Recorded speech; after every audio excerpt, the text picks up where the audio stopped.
Hello बच्चों, चलिए प्रश्न को पढ़ते हैं। एक समांतर प्लेट संधारित्र के प्रत्येक प्लेट का क्षेत्रफल कितना दे रखा है? 90 सेंटीमीटर स्क्वायर तथा इनके बीच की दूरी 2.5 मिलीमीटर है। संधारित्र को 400 वोल्ट विभवांतर तक आवेशित किया गया है। संधारित्र में संचित ऊर्जा और यहाँ पे ऊर्जा घनत्व हमें बताना है। तो इस प्रश्न को समझने के लिए सबसे पहले हम प्रश्न की मुख्य अवधारणा को समझेंगे। मुख्य अवधारणा तो हम यहाँ पे देखते हैं कि अगर हम समांतर प्लेट संधारित्र लेते हैं तो उसकी धारिता क्या होती है, उसमें संचित ऊर्जा क्या होता है और उसका ऊर्जा घनत्व क्या होता है, इसको समझेंगे। तो हम यहाँ पे लिखते हैं समांतर प्लेट संधारित्र। समांतर प्लेट संधारित्र तो क्या होता है समांतर प्लेट संधारित्र? यहाँ पे अगर हम समांतर प्लेट संधारित्र का चित्र बनाएं तो हम यहाँ पे देखते हैं कि ये है हमारा समांतर प्लेट संधारित्र। तो यहाँ पे हमने दो प्लेट ली और इसके एक प्लेट पे हम देखते हैं कि इसके एक प्लेट पे हमने धनात्मक आवेश और दूसरे प्लेट पे ऋणात्मक आवेश हमने लिया। तो ये हो जाएगा प्लस क्यू और ये हो जाएगा माइनस क्यू आवेश। अब यहाँ पे ध्यान से देखिए, अगर हम ऐसा माने कि इनके मध्य जो विभव है या इनके प्लेटों के बीच की दूरी d और इन प्लेटों का क्षेत्रफल a है और इनके मध्य जो विभव v हम मान लेते हैं। ठीक है, विभव क्या मान लेते हैं? v। तो यहाँ पे हमने देखा कि अगर हम विभव मानते हैं v तो क्या हम लिखेंगे? तो पहले हम मालूम कर लेते हैं धारिता क्या होगी इसकी। धारिता को c से लिखते हैं। तो यहाँ पे हम देखते हैं कि इसकी धारिता होती है epsilon not a by d। यहाँ पे हमने देखा एप्सिलॉन नॉट क्या है?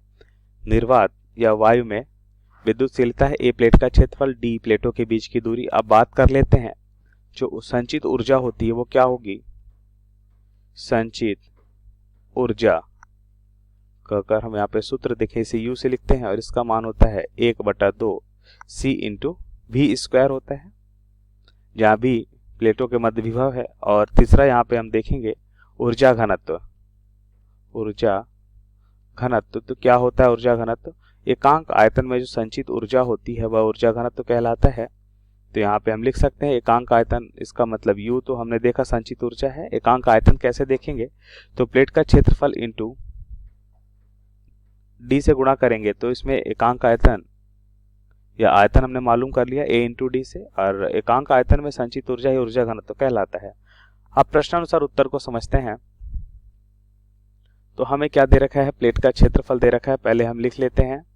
और इनके बीच की दूरी दे रखी है, कितना दे रखा है? 90 सेंटीमीटर स्क्वायर और दूरी दे रखी है 2.5 मिलीमीटर।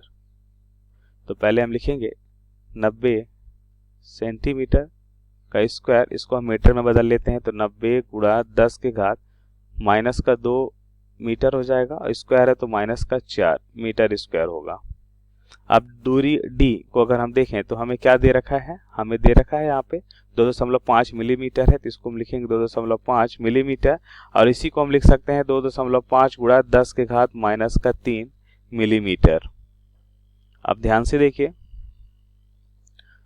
हमें वोल्ट भी दे रखा है, कितना? v बराबर हमें दे रखा है 400 वोल्ट। तो यहाँ पे लिखेंगे 400 वोल्ट। अब ध्यान से देखिए, पहले हम धारिता मालूम कर लेते हैं। तो धारिता हो जाएगी epsilon not a by D, जहाँ पे एप्सिलॉन नॉट का जो मान होता है एक नियतांक है। तो यहाँ से हम लिखेंगे एप्सिलॉन नॉट का मान क्या हो जाएगा? एप्सिलॉन नॉट का मान हो जाएगा, यह एक नियतांक होता है और इसका मान हमें मालूम है 8.85 गुणा 10 घात माइनस 12 गुणा क्षेत्रफल 90 गुणा 10 घात माइनस 4 बटा डी। डी क्या हो जाएगा? यहाँ पे इनके बीच की दूरी 2.5 गुणा 10 घात माइनस का 3, और इसको हल करने पे हमारा मान क्या आता है? इसको हल करने पे हमारा मान आएगा 3.186 गुणा 10 घात माइनस 11 फैराड। अब धारिता हमने मालूम कर ली। अब हम मालूम करते हैं इसका पहला भाग, इसमें संचित ऊर्जा। तो इसके लिए सूत्र हमने देखा 1/2 c इंटू वी स्क्वायर। तो यहाँ से हम लिखेंगे यह हो जाएगा 1/2 c का मान कितना अभी हमने निकाला है? 3.186 गुणा 10 के घात माइनस का 11 गुणा v कितना है? 400। 400 गुणा 400, क्योंकि 400 स्क्वायर है। तो यहाँ पे हमें क्या मिलेगा, इसका मान मिलेगा 2.549 गुणा 10 की घात -6 जूल। तो ये ऊर्जा हो जाएगा।